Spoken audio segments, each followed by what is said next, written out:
மாணவ நண்பர்கள் அனைவருக்கும் வணக்கம். நான் உங்கள் பொன்வேல் பாண்டியன். இந்த பதிவில் நம்ம பார்க்க போறது சமுத்திர பிரதாப் கப்பல். சமுத்திர பிரதாப் கப்பல் அப்படின்னா என்னன்னு பார்த்தீங்கன்னா, இந்திய கடலோர காவல் படைக்காக உருவாக்கப்பட்ட இந்தியாவின் முதல் மாசு கட்டுப்பாட்டு கப்பல். சரிங்களா? பாதுகாப்பு துறைக்காக, கண்காணிப்புக்காக நிறைய போர்க்கப்பல் இருக்கலாம். இது பார்த்தீங்கன்னா கடல் மாசுபாட்டை கட்டுப்படுத்தும் ஒரு சிறப்பு கப்பல், உள்நாட்டிலேயே தயாரிக்கப்பட்டது. சரிங்களா? இந்த சமுத்திர பிரதாப் கப்பல், இந்த கப்பலை உருவாக்குனது யாரு அப்படின்னு பார்த்தீங்கன்னா கோவா ஷிப்யார்டு நிறுவனம்.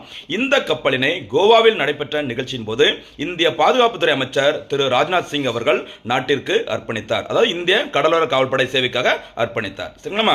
அதே மாதிரி இந்திய கடலோர காவல்படையின் தற்போதைய தலைமை இயக்குநராக இருப்பவர் திரு பரமேஷ் சிவமணி அவர்கள். சரிங்களா? நிறைய கப்பல்கள் இருக்குது. இந்தியாவிலேயே உள்நாட்டில் தயாரிக்கப்பட்ட முதல் விமானந்தாங்கி போர்க்கப்பல் INS விக்ராந்தன் சொல்லுவாங்க. சரிங்களா? அணுசக்தியில் இயங்கும் இந்தியாவின் நீர்மூழ்கி கப்பல் INS அரிகந்தன் சொல்லுவாங்க. அதே மாதிரி இந்தியாவில் கடலோர அந்த மாசு கட்டுப்பாட்டை கட்டுப்படுத்துவதற்கான சிறப்பு கப்பல் தான் இந்த சமுத்திர பிரதாப் கப்பல். இன்றைய பதிவிற்கான கேள்வி: கடல் மாசுபாட்டை கட்டுப்படுத்துவதற்கு உள்நாட்டிலே தயாரிக்கப்பட்ட முதல் கப்பலின் பெயர் என்ன? இந்தியாவிலே தயாரிக்கப்பட்ட முதல் விமானம் தாங்கி போர்க்கப்பலின் பெயர் என்ன? இதற்கான பதிலை மறக்காம கமெண்ட்ல சொல்லுங்க.